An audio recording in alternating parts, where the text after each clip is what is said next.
방송만 나갔다 하면 화제가 되는 시간이죠. 뉴스쇼에서도 뉴스를 가장 많이 쏟아내는 코너. 우리 정치의 한 달 앞을 내다보는 시간. 월간 아무개. 벌써 6월의 마지막 날입니다. 상반기의 마지막 시간. 오늘은요, 월간을 좀 특별하게 꾸며봤습니다, 여러분. 예, 통합본. 오랜만에 저희가 통합본 준비를 했습니다. 월간 유인태, 월간 정두원 통합본. 왜 갑자기 스페셜인가는 제가 맨 마지막에 설명을 드리는 걸로 하고 일단 두 분 인사 나누겠습니다. 유인태 전 의원, 정두원 전 의원 어서 오십시오. 네, 안녕하세요. 벌써 상반기 다 갔습니다. 정말 세월 빠른 것 같아요. 일주일이 제일 빠르고요. 그다음에 한 달이 빠르고 그다음에 1년이 빠르고 하루가 제일 긴 것 같아요. 명언이십니다. 명언. 그래요. 원래 그 세월 빠르다는 소리는 애들이 어른 앞에서 하는 소리가 아니에요. 그러니까. 죄송합니다. 아니, 유인태 전 의원은 벌써 상반기 다 갔잖아요. 가장 기억나는 걸 꼽으라면 어떤 거 꼽으시겠습니까? 그래도 역시 판문점 남북 정상 만나서 만나는 거였죠. 뭐 그거는 뭐 잊을 수 없는 장면. 정두원 전 의원은 어떠세요? 저는 김현정 뉴스랑 관련돼서 얘기하라면 다른 데서 인터뷰할 때 물어보면 제가 잘 모르겠다, 얘기하기 힘들다 그러면 아니 김현정 가서는 다 얘기하면서 왜 우리 나와선 얘기 안 하냐 항의를 많이 받으셨어요. 그게 기억이 많이 납니다. 그거 뭐 어떡하겠습니까? 아니 김현정한테는 설명할 수 없는 뭐 특별한 게 있어요. 능력 차이인데 어떡하겠습니까? 고맙습니다. 이 두 분 덕분에 정말 뉴스쇼가 알차게 두 분과 함께 저도 정말 즐거운 상반기를 보냈는데 어제 축구들은 좀 보셨어요? 당연히 봤죠. 봤죠. 의원도 그걸 어떻게 안 봐요? 아니 두 분처럼 이렇게 근엄한 분들도 막 골 넣으면 소리 지르고 이러세요? 그거 펄쩍펄쩍 뛰죠. 펄쩍펄쩍 뛰면서. 아이고, 어떻게 보셨어요? 정 의원님 어떻게 보셨어요? 네? 독일전. 우리나라가 좀 요새 답답한 일들이 많고 참 짜증나는데 뭐처럼 그냥 소나기가 쫙 내린 거죠. 잘했습니다. 2대0. 유 의원님 어떠셨어요? 아니 사람이 급할수록 돌아가란 말이 있잖아요. 그렇죠. 아니 골키퍼가니 하프라인까지 넘어와가지고 매사 우리 속담이 틀린 말이 없어요. 저는 지금 그 야당이 지금 급하잖아요. 급하죠. 이럴수록 그렇죠. 이렇게 좀 돌아가지. 천천히 정도로. 정도로. 그랬으면 그냥 뭐 하도 워낙 그냥 공격할 생각은 공은 맨 우리 쪽 진영에서만 놀았잖아요. 그렇죠, 어쩌다가 역습 몇 번 있긴 했지만. 그랬으면 그래도 0대0이지 2대0으로 지는 망신은 안 당할 거 아니었냐. 저도 두 번째 골 손흥민이 막 끌고 나가는데 골키퍼가 없는 거예요. 이 사람 어디 갔어? 아니, 저쪽까지. 하프라인 넘어가 있어. 하프라인 넘어가 있어. 그러니까요. 우리가 독일한테 승리한 것만 얻은 게 아니라 나라를 하나 얻었어요. 무슨? 멕시코란 나라를 얻었어요. 여러분 지금 멕시코에 가면은 한국인이 영웅이랍니다. 당신들 덕분에 대박. 우리가 됐다. 뭐 비행기표도 할인해 준다고. 정말. 멕시코에 거기서 발표했어요. 그래요. 하여튼 기분 좋은 상반기 마무리를 축구 선수들 덕분에 했는데 지금 유인태 전 의원이 정치하고 비유해서 참 적절하게 비유를 해주셨어요. 아니나 다를까 정치권에서도 논평이 다 나왔습니다. 먼저 자유한국당 논평부터 좀 보죠. 안상수 혁신비대위 준비위원장 이분의 논평 보면은 우리 축구대표팀이 국민들에게 큰 감동을 줬다. 보수우파의 중심인 제1야당도 잘 준비하겠다. 그러니까 진짜 독일전처럼 이렇게 감동을 한국당의 혁신 작업이 줄 수 있을까? 어떻게 보세요? 좀 너무한 것 같아요. 뭐가요? 비교를 할 때 해야지. 왜 그러세요? 잘해보겠다는데 왜? 그렇게 기대를 다 아무도 안 하고 있거든요. 아니 이번에도 기대 안 하다가 독일전 이렇게 하지 않았습니까? 글쎄 자유한국당한테는 기대를 안 하고 있는데 이렇게 크게 기대를 만들면은 또 얼마나 실망하겠어요. 돌아가야 되는데 저렇게 막 서로 아직도 싸움하고 있고 이렇게 마음이 급해 있으니 되겠어요. 유인태 의원은 어떠셨어요? 난 정두원 의원하고 같이 뭘 하면 이 사람은 요새 아나키스트 같아가지고 무정부주의자? 근데 저는 그래도 어쨌든 협치가 잘 되길 바라는 마음이라 이제 이런 식의 얘기는 속으로는 좀 들어도 밖으로 이렇게 낼 수는 없고. 근데 중요한 건 어제 축구하고 비교를 하면요. 그렇게 욕을 먹었잖아요. 스웨덴 뭐 심지어 뭐 어느 선수는 뭐 청와대 청원까지 올라가고 자기들이 그래도 뭉쳤잖아. 학자같이 저렇게 뭉쳐야 돼요. 합쳐야 돼 서로. 합치고 죽겠다라고 생각하고 달려들면 이기는 건데 네. 지금 한국당이 진짜 그러냐 하면? 저는 한국당에 대한 대안을 예. 정말 많이 생각을 해봤는데 예. 대안이 있어요. 있긴 있어요. 예. 뭡니까? 서로 헤어지면 돼요. 친박과 비박. 예, 그러면 그게 서로 싸울 일도 없어져요. 뭘 한 집에서 저러고 있냔 말이에요. 그 방법밖에 없다고 보세요. 예, 그리고 지금 비대위 뭐 준비위라는 건 또 처음 들어봤어요. 하여간 별걸 다 하는데 예. 비대위원장도 뭐 얘기가 나오잖아요. 예, 근데 예. 다 공통점이 있어요. 박근혜 전 대통령하고 다 관련이 있는 사람들이에요. 지금 비대위원장 후보들이 누구예요? 거론되는 사람이? 뭐 김병준, 김종인, 또 전직 박근혜 대통령 시절의 총리들 아니에요? 예, 예. 그러니까 이게 좀 이상하잖아요. 그거밖에 안 되냐. 그래서 제가 이제 누구한테 자문을 구했어요. 예. 어떻게 하면 비대위원장이 제대로 된 사람이 올 거냐 그랬더니 좋은 수가 있다. 예. 히딩크를 영입하면 된다. 그래서 제가 무슨 농담을 하는 줄 알았더니 진담이에요. 진심으로요? 히딩크 같은 사람이 있다는 거예요. 그러면서 구체적으로 누구냐 그랬더니 예, 예. 순천 출신 인요환 씨를 얘기하더라고요. 인요환 저 연세대 그렇죠. 세브란스 예, 예. 의사? 예, 외국인이면서 우리나라 사람이에요. 예, 이제 귀화하셨죠. 그분이 예, 엄청난 보수거든요. 예, 예. 예. 차라리 그분을 모셔갖고 하면 잘할 거다 이렇게 얘기하더라고요. 왜 인요한 원장이 히딩크라고 보시는 거죠? 그분은? 일단 외국인이잖아요. 인맥 같은 거 다 없을 오리지널리티. 거다. 예. 예. 그렇죠. 인맥이 없죠. 예. 무슨 라인 뭐 인맥 뭐 제가 진지하게 김현정 쇼에 나와서 한번 이렇게 제안을 해보는 겁니다. 유인태 의원 지금 그런 사람이 다 있어? 이런 느낌으로 듣고 아니 저는 지금 외부에서 비대위원장을 모셔오겠다고 하는 발상 자체 저는 회의적이거든요. 왜요? 뭘 하죠? 뭘 하냐고요? 비대위원장이 와서 뭘 하죠? 인적 청산을 하라는 게 지금 김성태 근데 대행의 인적 청산을 그럼 의원들을 네. 제명시키겠다는 건가요? 비대위원장이 와서 힘 좀 쓰는 거는 예. 당이 엉망일 때 공천에서 자르는 거예요. 공천 작업. 그러니까 총선을 앞두고 내년 연말에 저 당이 그때까지도 저렇게 봉숭아학당 내용이 심하면 그때 좀 카리스마 있는 외부 비대위원장을 모셔가지고 공천 칼을 드리는 건데 근데 뭐 김성태 이제 대표랑 뭐 이번에 비대위원장의 공천에 영향을 줄 수 있는 칼을 드리겠다. 난 한국말인데 무슨 말인지 모르겠어요. 그 외국어 같아가지고. 공천권을 준다는 건 아니고. 아니 어떻게 좀 공천을 합니까? 그건 1년 6개월 후에 일어날 일을. 공천에 영향을 줄 수 있는 어떤 권한을 주겠다. 아니 굳이 해석하면 이렇게 해석할 수 있어요. 정두원 전 의원의 홍준표 대표 시절에도 그런 일을 많이 벌였는데 현역위원이지만 맡고 있는 지역구에 지구당 위원장 자리를 딴 사람한테 맡기는 겁니다. 지역구 관리 역할을 박탈하는 거죠. 그러니까 수족을 자르겠다 그런 건가요? 지역구 위원장을 딴 사람 준다는 거는? 당시 제대로 안 하면 다음에 공천 못 준다 그 소리가 되는 거예요. 근데 지금 아직도 의원 임기는 1년 11개월 남아 있잖아요. 내년 5월 30일까지니까. 지금 뭐 비대위원장이 모셔와 봐야 당에 훨씬 더 내용만 커지고 분란이 더 커질 거다. 커지니까 나는 그러니까 외부에서 비대위원장 모셔 그분한테 뭘 하겠다는 거냐. 그러면 지금 정통성 있는 건 어쨌든 의원들에 선출된 원내대표예요. 우선은 원내대표 중심으로 해서 서로 전 휴전 협정을 하라고 그랬어요. 소위 뭐 개파 간에 우리 싸우지 말고 힘을 모아서 뭐 문재인 정부에 협조할 건 협조하고 지금까지 우리가 너무 발목만 잡았던 것처럼 비친 거는 뭐 우리가 좀 잘못된 노선이었다. 견제할 거 견제하고 협력할 거 협력하는 걸로 악수를 좀 하고 그 일을 하다 보면 진짜 거기서 스타도 새로운 지도자도 나올 수가 있고 원내 활동을 통해서 사람은 크는 거라고요. 국회의원이. 정리하자면 그러니까 유인태 전 의원 보시기에는 외부에서 모셔와봤자 그 사람이 힘 못 쓸 거다. 할 일이 분란만 더 커질 거다. 반면에 정두원 전 의원 생각은 안에서 지금 될 수 있는 상황이 아니다.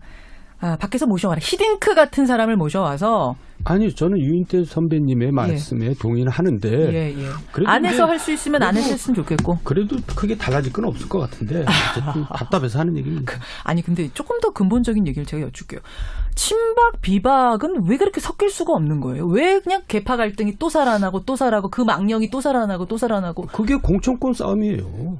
다음에 공천권을 어느 쪽에서 주도를 할 것이냐 그거 싸움하는 거예요. 결국 총선 그러니까 친박 비박이라는 게 결국 박근혜한테 공천을 받은 사람을 친박이라고 그러고 그렇죠. 이명박한테 공천을 받은 사람을 친이라 그러잖아요. 예, 예. 그 공천권이 핵심이에요. 누가 주도할 것이냐. 근데 실은 총선 참패가 명약 관화하잖아요. 난파하는 배에서 지금 서로 자리다툼하는 거랑 똑같은 거죠. 아니 뭐 사실 개혁 잘하면은 가능성 있는 거 아니에요? 지금 참패라고 단정할 수는 없는 거 아닙니까? 뭔 개혁을 하냐고 지금 아까 유인태 수석께서 여쭤봤잖아요. 개혁할 게 뭐 의정 활동 잘하는 거 말고는 지금 할 게 없어요. 무슨 뭘 하겠어요. 그러니까 의정 활동을 정말 똑부러지게 국민들에게 사랑 듬뿍 받을 수 있을 정도로 1년 반 안에 잘 해내지 않으면 사실상은 총선도 참패다. 그럼요. 그 말씀이신 거예요.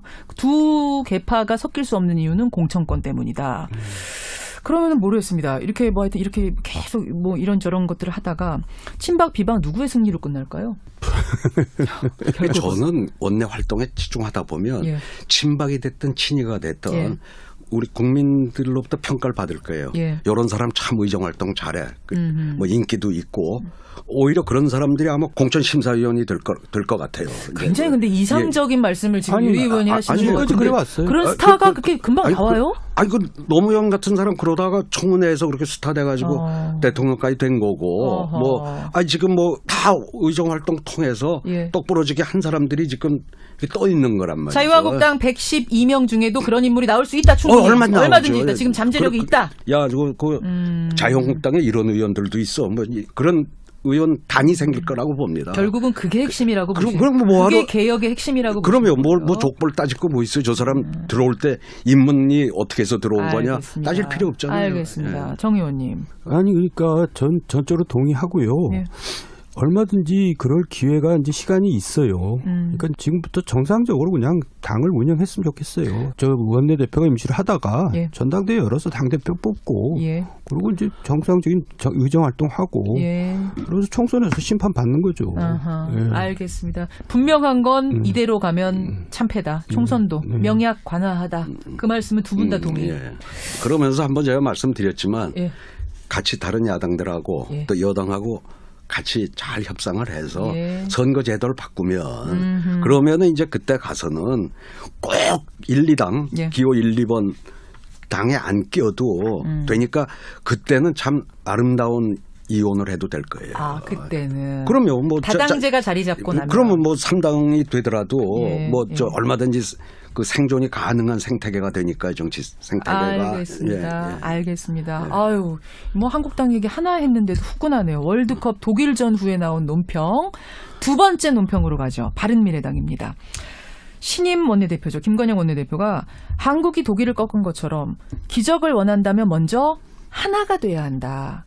어쩌면 이렇게들 독일전을 보는 이 관전평이 당에 딱딱 맞는 얘기들을 하는지. 그러니까 지금 바른미래당은 독일전을 보면서 야, 우리 당도 역시 하나가 되는 게 답이구나라는 걸 본 거예요. 한 방향을 바라보는 거. 이게 급한 거죠. 정 의원님 어떻습니까? 근데 저는 늘 비관적으로 본다고 아까도 야단 맞았는데. 또 비관적입니까? 바른미래당은 어쨌든 다음 총선에는 없어요. 왜 그렇게 단정? 저하고 4개예요. 4개 해도 됩니까? 예. 그 정도로 자신 있으세요? 얼마 거시겠습니까? 아니 4개 뭐 자리를 걸겠습니다. 없어져요. 그 정도로 이미 이번 지방선거에 이제 심판을 받은 거예요. 아니 한석도 못 건졌잖아요. 아니 근데 또 그 오신환 의원이 얼마 전에 나오셨어요. 예. 그분 얘기는 바닥을 쳤기 때문에 예. 다들 또 하나로 똘똘 뭉치려는 노력을 지금 하고 있다 그러시던데요. 뭐 일단 어떻게 버텨보려고 하겠죠. 근데 예. 이제 총선을 앞두고 도저히 바른미래당으로 총선을 칠 수가 없거든요. 그러니까 이제 바른미래당은 없어지는 겁니다. 그럼 그거는 진짜 저하고 내게 돼요. 알겠습니다. 하나가 되기 어려울 거다. 유인태 의원은 또 긍정적으로 보시는 분이니까. 아니 그건 제 3당의 운명은 그래 왔어요. 제가 원래 제 3당 이하를 많이 해본 사람이에요. 정치권에 들어와서 3당 전문가. 예? 뭐 5당도 해보고 제 5번째도 5당 전문가. 하여튼 이런 걸 해봐서 예. 지금 우리 이 현 선거 제도화에서 생존이 어렵다는 건 뭐 삼척 동자도 다 아는 얘기니까. 참 어려운 생존 환경인 건 맞아요. 그러니까 예. 거기도 이 선거제도를 예. 바꿔서 개헌을 통해서 그래서 선거제도 다당제가 바꿔서 가능하면 예. 이제 더 그쪽에 뜬 많은 사람들도 더 이렇게 올 거고 하여튼 그걸 받고 첫 번째고 의정 활동을 정말 잘하면은 국민들도 알아주고 동료 의원들도 알아줘요. 그러면 유 의원의 해법은 또 똑같은 해법이 나왔어요. 정말 의정 활동 잘하는 스타가 나와서 그 사람 중심으로 뭉치면 살 길은 있을 거다. 그러면 그 전제가 아까 이제 선거제도를 얘기하셨는데 좀 더 설명하면은 지금 소선거구제가 아니라 이제 중선거구제로 바뀌어야 되고 그게 야당이 살 길이다. 그렇죠, 그렇죠. 그 사실 이제 바른미래당 얘기하면 자꾸 우리가 안철수 전 의원 얘기를 할 수밖에 없는 상황이에요. 미국에서 돌아왔습니다. 그러면서 윈스턴 처칠의 말을 인용했어요. 실패가 완전한 마지막은 아니다. 난 재개할 거다. 아니, 두 분 다 사실은 좀 비관적으로 안철수 전 의원의 행보를 말씀하셨던 분이거든요. 유인태 의원은 천성에 안 맞는 거 아니냐 그분 뭐 이런 말씀하셨고 정두원 전 의원은 종쳤다는 얘기를 사실 이미 한참 전에 그러니까 다시 말씀드려서 비관적인 게 아니라 이번 지방선거 결과가 보여주잖아요. 몇 표를 얻었는지. 18%. 그게 민심이란 말이에요. 그러면 그 민심만큼 그 사람을 보면 되지 왜 언론에서는 자꾸 이렇게 크게 만들어가지고 물어보냔 말이에요. 그 말씀은 그러니까 그 사람이 예를 들어서 10% 얻었으면 10%만큼만 관심을 가지면 되지 왜 뭐 문재인 대통령이랑 똑같이 관심을 가져야 되냔 말이에요. 그 말씀은 지금 관심들이 과하다. 그러니까 그게 그런 걸 여의도 정치라 그래요. 여의도 관심사하고 국민 관심사하고 달라요. 차이가 너무 많아요. 국민들이 궁금하지도 않는데. 궁금해하시는 18%는 있으세요. 18%를 위해서 방송하세요. 그러면 시청률 떨어지죠. 여전히 종쳤답니까? 종쳤죠. 전 한 번 얘기했으면 됐지 뭘 여러 번 얘기합니까? 그렇군요. 유 의원님은 지난번에 그분 저 IT 업계로 돌아가시라고 한마디 하셨다가 난리 났던 거 아시죠? 언론에서 하루 종일 그냥 실시간 검색어 뜨고. 그러니까 전 그래요. 그 아까운 인재가 저 안타까워서 한 얘기인데 뭐 본인이 계속 그래도 여기에서 꿈을 더 키워보겠다고 그러면 뭐 그거야 본인의 자유고 본인이 결단할 문제인데 전 뭐 폄하하려고 한 얘기가 전혀 아니었어요. 그런 뜻이 전혀 아니에요. 진심을 담아서 사실은 조언을 하셨던 건데 알겠습니다. 질문은 요 18%까지만. 이제 더하면은 약간 30% 될 것 같아서 요 정도까지만. 스페셜 월간 유인태 전 의원, 정두원 전 의원, 월간 유인태, 월간 정두원 통합본으로 여러분 함께하고 계십니다. 선거 국면에서 사실은 국회가 멈춰버렸어요. 원구성도 못하고 있다가 지난 수요일에 원내대표들 간에 처음으로 만났습니다. 만나기까지도 힘겨웠는데 만나서도 얘기가 그렇게 잘 풀리는 것 같진 않아요. 원구성은 사실 그렇게 쉽게 된 적은 없고요. 이제 데드라인이 돼야지 이제 급해져가지고 움직이는 겁니다. 그러니까 이제 7월 17일이 재헌절이라니까 재헌절 전까지는 원구성을 하는 것이 국민에 대한 도리거든요. 그러니까 이제 그때까지 기다려봐야 될 것 같은데요. 원래가 이렇게 원구성이 어려운 거예요. 늘 그래요. 보통 한 달 걸렸어요. 3달씩 걸린 적도 있고. 그러니까 한 자리라도 더 좋은 자리를 얻기 위한 이런 싸움인 거죠. 정치 싸움하는 거죠. 정치 싸움인 거죠. 그러니까 이런 거죠. 두 당이 할 때는 좀 쉽죠. 옛날처럼 1, 2당이. 그렇죠. 교섭단체가 둘일 때는 좀 밀당하다가 빨리 끝났는데 지금 4당이 되다 보니까 시간이 조금 더 끌 겁니다.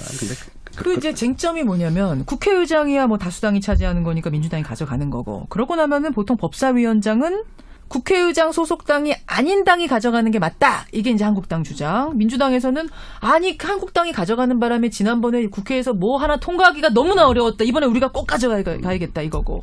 이렇게 되자 평화와 정의 모임에서는 우리가 가져가지 못할 이유는 없다 하면서 노회찬 원내대표가 또 출사표 던졌고 막 이렇거든요. 어떻게 될 거라고 보세요? 근데 우리가 원칙으로 돌아가면요. 원래 이렇게 상임위원장이나 국회부의장이나 이건 나눠 갖는 게 아닙니다. 표결로 하는 거예요. 원래는 표입니까? 국회에서 표결을 하잖아요. 그러니까 원래 일당이 다 가져가서 국정 운영을 안정적으로 하는 거예요. 원래대로 하면. 그럼요. 근데 이게 우리 이제 여소야대 처음 노태우 정부 생기면서 이제 여야 타협의 협치 뭐 이런 산물입니다. 그렇죠. 그래가지고 나눠 갖기로 하는데 법사위원장을 야당이 가져가는 게 관행이 됐거든요. 그건 이제 그대로 갈 겁니다. 한국당으로 가는 게 그렇게 될 거다. 유 의원님도 그렇게 보세요. 되게 이게 관행에 따라이죠.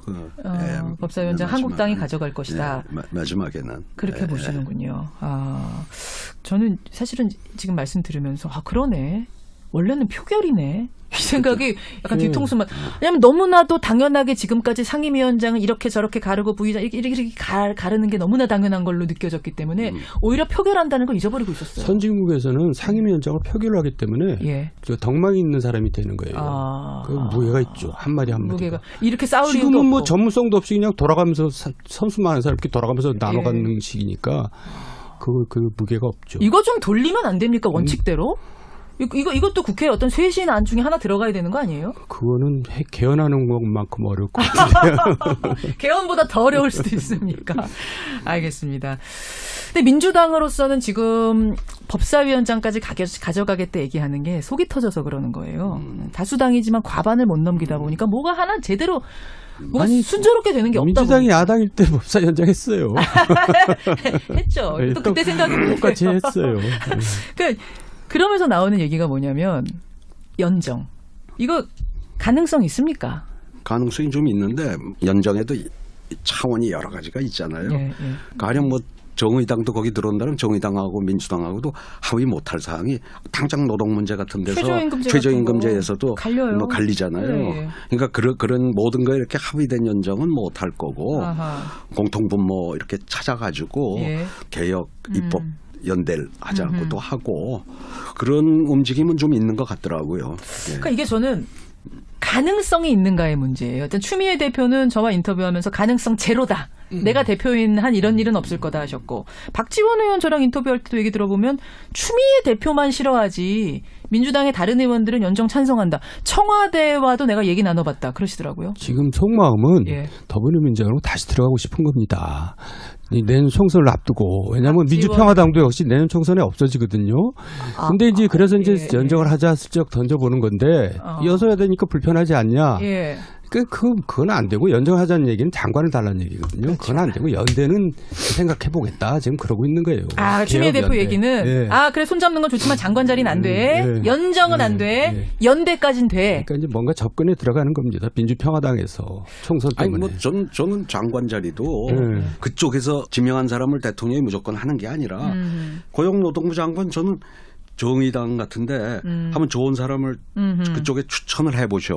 그게 훨씬 더 처음 조각 때부터 좀 했으면 좋았다 이런 생각을 가지고 있어요. 선배님 말씀은 이제 탕평책이라 할 수 있고 대통합 차원에서 그리고 이제 그렇게 하면은 국회를 운영하기가 또 쉬워지죠. 국회에서 아무래도 협조받기가 쉽죠. 근데 정치공학적으로 이제 볼 때 이 상황을 볼 때는 결국 박지원 의원이 민주당에 자꾸 이제 손을 내미는 제스처다 이렇게 읽으시는 거군요. 보이죠? 안 보이세요? 제가 뭐라고 하겠습니까? 제가 뭐라고 하겠습니까? 그런 제스처로 보신다. 결국은 그러면은 될 것 같습니까? 안 될 것 같습니까? 연대는 될 것 같은데요. 개혁 연대는 될 것 같다. 이거는 뭐 장관 자리 달라 이런 거 아니니까. 그리고 민주당도 지금 오케이, 그거 좋다 이런 얘기가 지금 원내대표 입에서 나오고 있고 하니까 연대까지는 되는데 연정은 장관 자리 나누는 것까지는 어렵다. 그렇게 봐요, 현실적으로. 저는 다른 것보다 당원들이 지지를 하면 연정을 할 수 있을 것 같은데 지금 당원들, 지지자들의 분위기를 보니까 연정 좀 아니지 않느냐라는 지지자들이 너무 심하지 않냐 그러면 뭐라고 얘기하냐면 지지자들 그거 1000명도 안 됩니다 이렇게 얘기합니다. 그럼 1000명 때문에 그 큰 정말 좋은 일을 하지 말아야 됩니까? 그래요. 두 분은 그러니까 좀 했으면 좋겠다. 예를 들어 지금 민주당 지지자들은 민주평화당에 있는 사람들을 가령 받아서 다음 총선에 공천 주는 거에 대해서는 저항이 클 겁니다. 다만 지금 장관을 아까 추천받는 정도 뭐 그걸 가지고 민주당 지지자들이 저항할 리는 저는 없다고 보고요. 그러니까 자꾸 거기하고 여기하고 괜히 같이 나중에 내년 총선에 합치려고 하지 말고 선거제도 바꿔서 서로 각계 살림 차리고 또 평화롭게 공존을 하는 게 계속 선거제도 바꾸자는 얘기를 지금 줄기차게 밀고 계세요. 선거제도 문제는 국민들 입장에서 좀 어려운 얘기인데 우리나라 정치 바꾸려면 그걸 바꿔야 되니까 그런 소신을 가지고 계속 얘기를 하시는 거예요. 얘기하시는 거예요. 일종의 이제 교육입니다. 교육. 캠페인 개몽 작업 지금 하고 계시는 거예요. 선거제도 바꾸는 게 중요하다. 우리 정치 환경 바꾸는 게 좋은 말씀. 좋은 말씀. 근데 저는 지금 정두원 전 의원 말씀 듣다가 또 하나 깜짝 놀랐던 게 민주평화당도 이대로라면 다음 총선 때 없어질 거다. 놀래요. 너무나 당연한 일을. 그게 어떻게 너무나 당연해요? 저는 일단 이름은 네. 자유한국당, 바른미래당, 민주평화당의 이름은 다음 총선에서 볼 수는 없어요. 적어도 그 이름은. 적어도 간판은 내릴 거다. 이름은 간판은 바꿀 거다. 그럼요. 그 이상은? 그 당이 남아있으면 제가 사라질게요. 정도원 이거는 저기 선배님 같은 사람은 입장에서는 너무나 그냥 뻔한 당연한 얘기입니다. 이상한 얘기가 아니고. 그래요? 유인태 의원님? 그렇다고 대답하세요, 빨리. 선거제도가 바뀌면 다 살아있다니까요. 참나. 선거제도를 바꿔야 된다는 캠페인을 지금 계속 밀고 계십니다. 그러니까 이런 선거제도와 이 상황에서는 다당제 요 정도 힘으로써 요 정도 선거 지지율로서는 두 당 바른미래당 민주평화당은 어려울 거라는 아주 현실적인 얘기를 지금 정두원 전 의원은 계속 하고 계시는 이런 상황입니다. 오히려 선거제도 바뀌면요.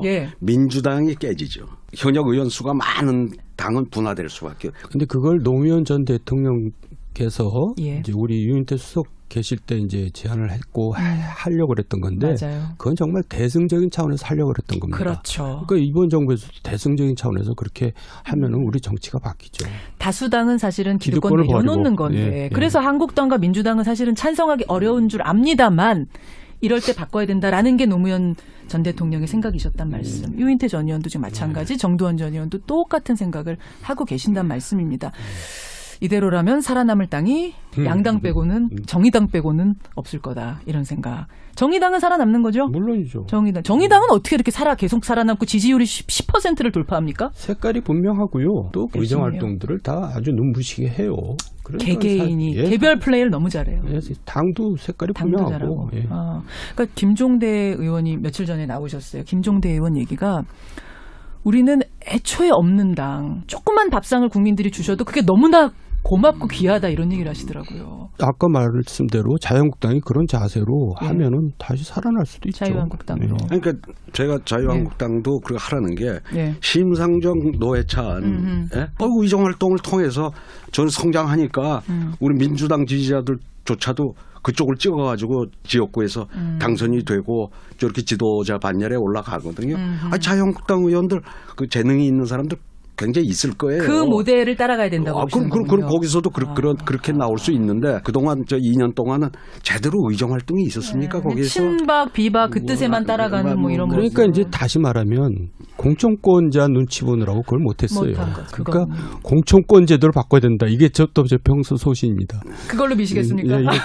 캠페인 하겠습니다. 공천권 제도. 그러니까 상향식, 하향식 뭐 이거 말씀하시는 거죠?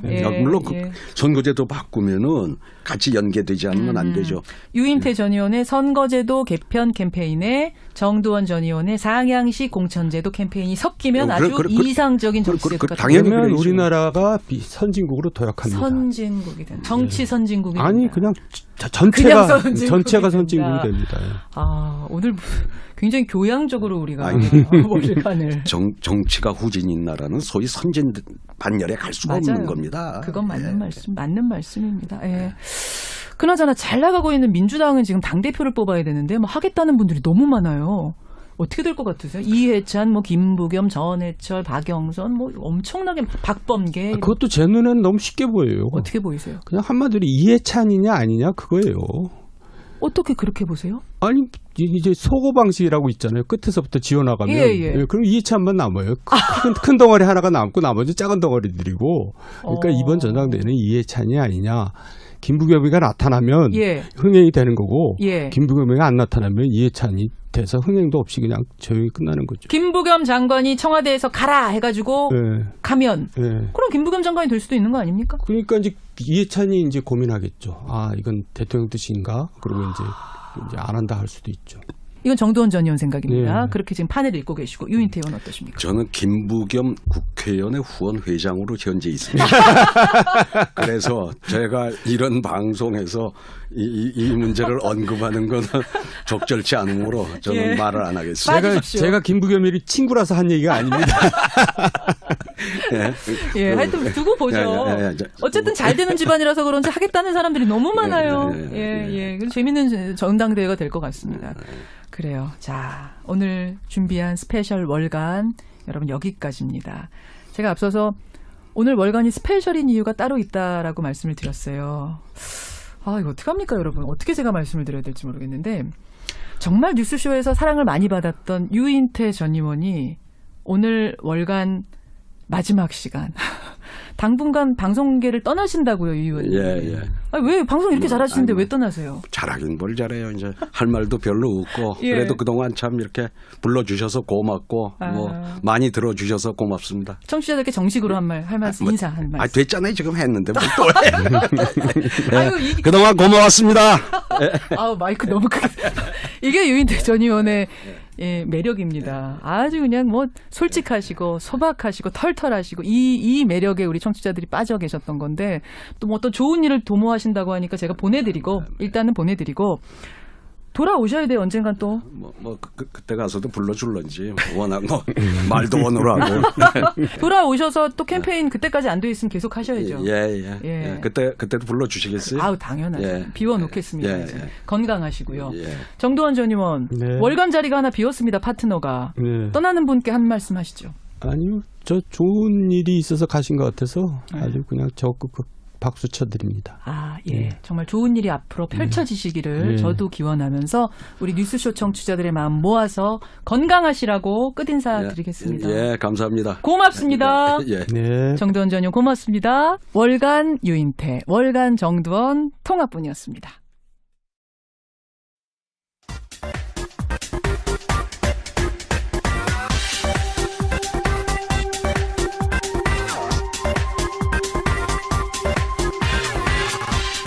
방송만 나갔다 하면 화제가 되는 시간이죠. 뉴스쇼에서도 뉴스를 가장 많이 쏟아내는 코너. 우리 정치의 한 달 앞을 내다보는 시간. 월간 아무개.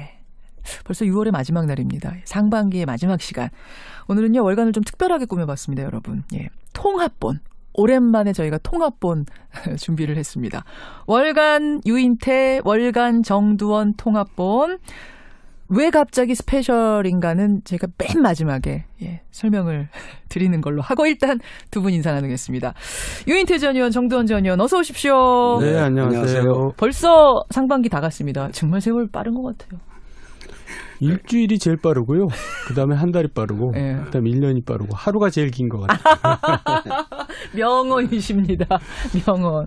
그래요. 원래 그 세월 빠르다는 소리는 애들이 어른 앞에서 하는 소리가 아니에요. 그러니까. 죄송합니다. 아니, 유인태 전 의원은 벌써 상반기 다 갔잖아요. 가장 기억나는 걸 꼽으라면 어떤 거 꼽으시겠습니까? 그래도 역시 판문점 남북 정상 만나는 거. 만나는 그렇죠. 거였죠. 그렇죠. 그거는 뭐 잊을 수 없는 장면. 정두원 전 의원은 어떠세요? 저는 김현정 뉴스랑 관련돼서 얘기하라면 다른 데서 인터뷰할 때 물어보면 제가 잘 모르겠다, 얘기하기 힘들다 그러면 아니 김현정 가서는 다 얘기하면서 왜 우리 나와선 얘기 안 하냐 항의를 많이 받으셨어요. 그게 기억이 많이 납니다. 그거 뭐 어떡하겠습니까? 아니 김현정한테는 설명할 수 없는 뭐 특별한 게 있어요. 능력 차이인데 어떡하겠습니까?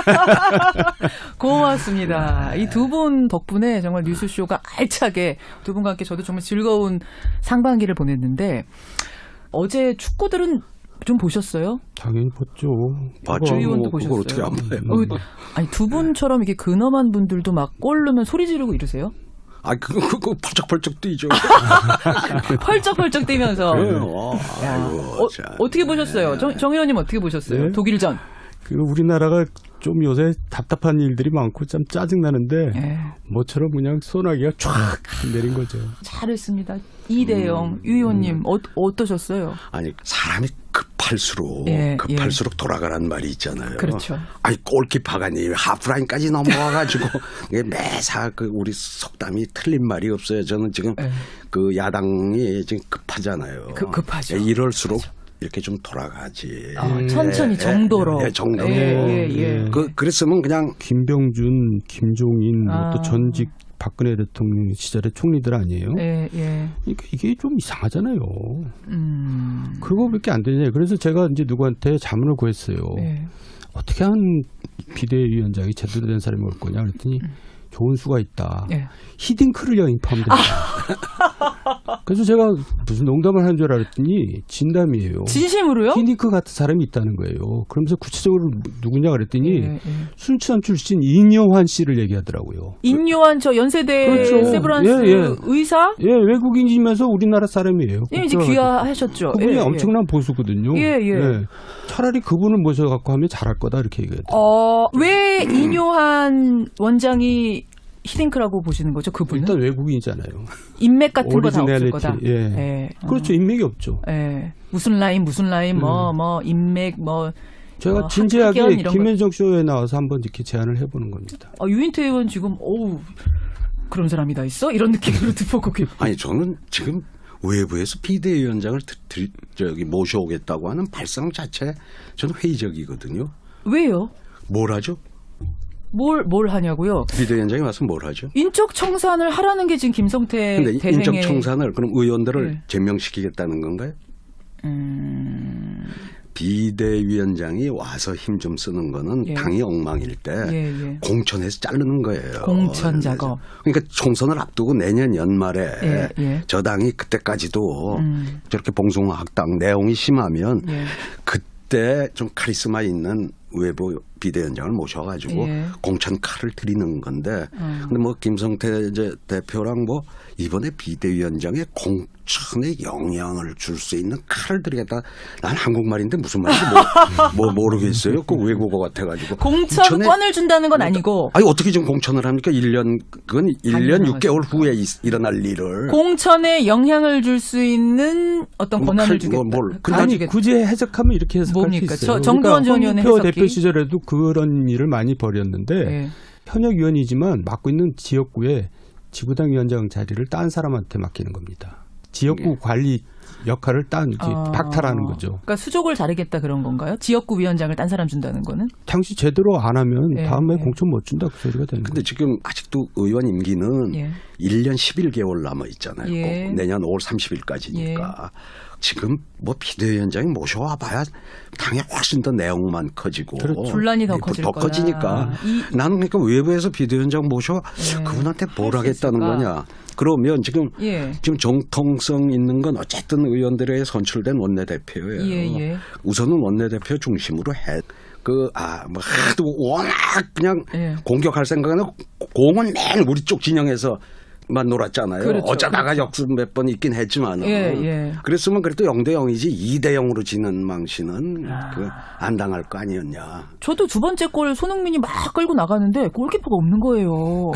이 사람 어디 갔어? 아니 저쪽까지 하프라인 넘어가 있어. 그러니까요. 우리가 독일한테 승리한 것만 얻은 게 아니라 나라를 하나 얻었어요. 무슨 멕시코란 나라를 얻었어요. 여러분 지금 멕시코에 가면은 한국인이 영웅이랍니다. 당신들 덕분에 우리가 됐다. 아니 뭐 비행기표도 할인해 준다고. 근데 뭐 정말요? 멕시코에 거기서 발표했어요.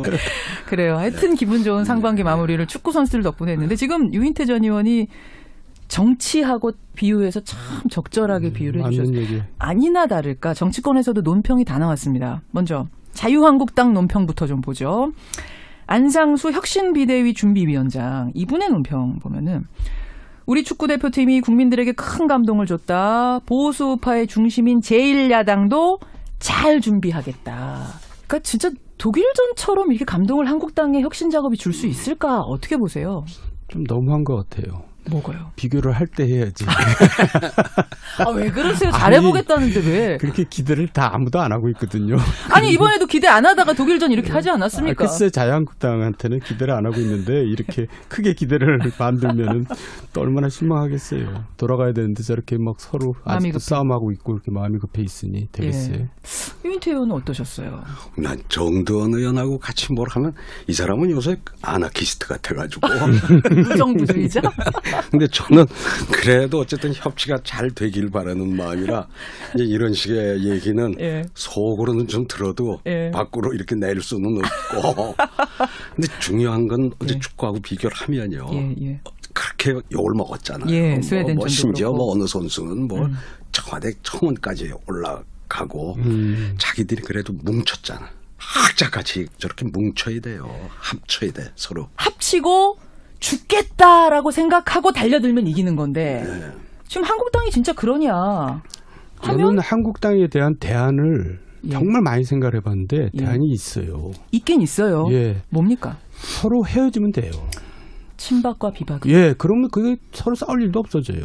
뭘 한 집에서 저러고 있냔 말이에요. 그 방법밖에 없다고 보세요. 그리고 지금 비대위 준비위라는 건 또 처음 들어봤어요. 하여간 별걸 다 하는데 비대위원장도 얘기가 나오잖아요. 근데 다 공통점이 있어요. 박근혜 전 대통령하고 다 관련이 있는 사람들이에요. 지금 비대위원장 후보들이 누구예요? 거론되는 사람이? 그래서 서로 전 휴전 협정을 하라고 그랬어요. 소위 계파 간에 우리 싸우지 말고 힘을 모아서 문재인 정부에 협조할 건 협조하고 지금까지 우리가 너무 발목만 잡았던 것처럼 비친 거는 우리가 좀 잘못된 노선이었다. 견제할 거 견제하고 협력할 거 협력하는 일단 악수를 좀 하고 그 일을 하다 보면 진짜 거기서 스타도 새로운 지도자도 나올 수가 있고 원내 활동을 통해서 사람은 크는 거라고요. 국회의원이. 정리하자면 그러니까 유인태 전 의원 보시기에는 외부에서 모셔와봤자 그 사람이 힘 못 쓸 거다. 할 일이 분란만 더 커질 거다. 반면에 정두원 전 의원 생각은 안에서 지금 될 수 있는 상황이 아니다. 밖에서 모셔와라. 히딩크 같은 사람을 모셔와서.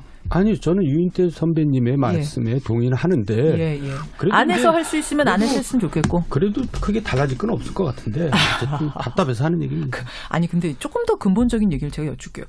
친박 비박은 왜 그렇게 섞일 수가 없는 거예요? 왜 그냥 계파 갈등이 또 살아나고 또 살아나고 그 망령이 또 살아나고 또 살아나고 그게 공천권 싸움이에요. 다음에 공천권을 누가 어느 쪽에서 주도를 할 것이냐 지느냐. 그거 싸움하는 거예요. 결국 총선 그러니까 친박 비박이라는 게 결국 박근혜한테 공천을 받은 사람을 친박이라고 그러고 이명박한테 공천을 받은 사람을 친이라고 그러잖아요. 그 공천권이 핵심이에요. 누가 주도할 것이냐. 근데 실은 총선 참패가 명약 관화하잖아요. 난파하는 배에서 지금 서로 자리다툼하는 거랑 똑같은 거죠. 아니 사실 개혁 잘하면은 가능성 있는 거 아니에요? 지금 참패라고 단정할 수는 없는 거 아닙니까? 뭔 개혁을 하냐고 지금 아까 유인태 수석께서 여쭤봤잖아요. 개혁할 게 의정 활동 잘하는 거 말고는 지금 할 게 없어요. 무슨 뭘 하겠어요? 그러니까 의정 활동을 정말 똑부러지게 국민들에게 사랑 듬뿍 받을 수 있을 정도로 1년 반 안에 잘 해내지 않으면 사실상은 총선도 참패다. 그럼요. 그 말씀이신 거예요. 두 계파가 섞일 수 없는 이유는 공천권 때문이다. 그러면은 모르겠습니다. 이렇게 하여튼 이렇게 계속 이런저런 것들을 하다가 친박 비박 누구의 승리로 끝날까요? 저는 원내 활동에 집중하다 보면 친박이 됐든 친이가 됐든 우리 국민들로부터 평가를 받을 거예요. 이런 사람 참 의정활동 잘해. 인기도 있고 오히려 그런 사람들이 아마 공천심사위원이 될 것 같아요. 굉장히 근데 이상적인 말씀을 지금 유 의원이 하시는 거죠. 그래 왔어요. 그런 스타가 그렇게 금방 나와요? 노무현 같은 사람 그러다가 청문회에서 그렇게 스타 돼가지고 대통령까지 된 거고 지금 다 의정활동 통해서 똑부러지게 한 사람들이 지금 떠 있는 거란 말이죠. 자유한국당 112명 중에도 그런 인물이 나올 수 있다. 충분히 얼마든지 있다. 지금 잠재력이 있다. 자유한국당에 이런 의원들도 있어. 그런 의원 단이 생길 거라고 봅니다. 결국은 그게 핵심이라고 보시죠. 그럼 그게 개혁의 핵심이라고 보시죠. 그러면 족벌 따질 거 뭐 있어요. 저 사람 들어올 때 인문이 어떻게 해서 들어온 거냐 따질 필요 없잖아요. 알겠습니다. 정 의원님. 아니 그러니까 전적으로 동의하고요. 얼마든지 그럴 기회가 이제 시간이 있어요. 그러니까 지금부터 정상적으로 그냥 당을 운영했으면 좋겠어요. 저 원내대표가 임시를 하다가 전당대회 열어서 당대표 뽑고 그리고 이제 정상적인 의정활동하고 그래서 총선에서 심판 받는 거죠. 알겠습니다. 분명한 건 이대로 가면 참패다. 총선도 명약 관화하다. 그 말씀은 두 분 다 동의해요. 그러면서 한번 제가 말씀드렸지만 같이 다른 야당들하고 또 여당하고 같이 잘 협상을 해서 선거 제도를 바꾸면 그러면은 이제 그때 가서는 꼭 1, 2당 기호 1, 2번 당에 안 끼어도 되니까 그때는 참 아름다운 이혼을 해도 될 거예요. 그때는. 그러면 다당제가 자리 잡고 나면. 그러면 3당이 되더라도 얼마든지 그 생존이 가능한 생태계가 되니까 정치 생태계가. 알겠습니다. 알겠습니다. 아유, 한국당 얘기 하나 했는데도 후끈하네요. 월드컵 독일전 후에 나온 논평. 두 번째 논평으로 가죠. 바른미래당입니다. 신임 원내대표죠. 김관영 원내대표가 한국이 독일을 꺾은 것처럼 기적을 원한다면 먼저 하나가 돼야 한다. 어쩌면 이렇게들 독일전을 보는 이 관전평이 당에 딱딱 맞는 얘기들을 하는지. 그러니까 지금 바른미래당은 독일전을 보면서 야, 우리 당도 역시 하나가 되는 게 답이구나라는 걸 본 거예요. 한 방향을 바라보는 거. 이게 급한 거죠. 정 의원님 어떻습니까? 근데 저는 늘 비관적으로 본다고 아까도 야단 맞았는데. 또 비관적입니까? 바른미래당은 어쨌든 다음 총선에는 없어요. 아, 왜 그렇게 단정? 저하고 내기예요. 아, 내기해도 됩니까? 예. 그 정도로 자신 있으세요? 예. 얼마 거시겠습니까? 아니, 내기 뭐 자리를 걸겠습니다. 없어져요. 그 정도로 이미 이번 지방선거에 심판을 받은 거예요. 아니, 한석도 못 건졌잖아요. 아니, 근데 또 그 오신환 의원이 얼마 전에 나오셨어요. 네. 그분 얘기는 바닥을 쳤기 때문에 네. 다들 또 하나로 똘똘 뭉치려는 노력을 지금 하고 있다 그러시던데요. 뭐 일단 어떻게 버텨보려고 하겠죠. 근데 이제 총선을 앞두고 도저히 바른미래당으로 총선을 칠 수가 없거든요. 그러니까 이제 바른미래당은 없어지는 겁니다. 그럼 그거는 진짜 저하고 내게 돼요. 알겠습니다. 하나가 되기 어려울 거다. 아, 유인태 의원은 또 긍정적으로 보시는 분이니까. 아니, 그건 제3당의 운명은 그래 왔어요. 제가 원래 제3당 이야를 많이 해본 사람이에요. 정치권에 들어와서 3당 전문가. 네? 뭐 5당도 해보고 제 5번째도. 5당 전문가. 하여튼 이런 걸 해봐서 예. 우리 이 현 선거제도화에서 생존이 어렵다는 건 뭐 삼척동자도 다 아는 얘기니까. 참 어려운 생존 환경인 건 맞아요. 그러니까 예. 거기도 이 선거제도를 예. 바꿔서 개헌을 통해서 그래서 선거제도 다당제가 바꿔서 가능하면 예. 이제 더 그쪽에 뜻 많은 사람들도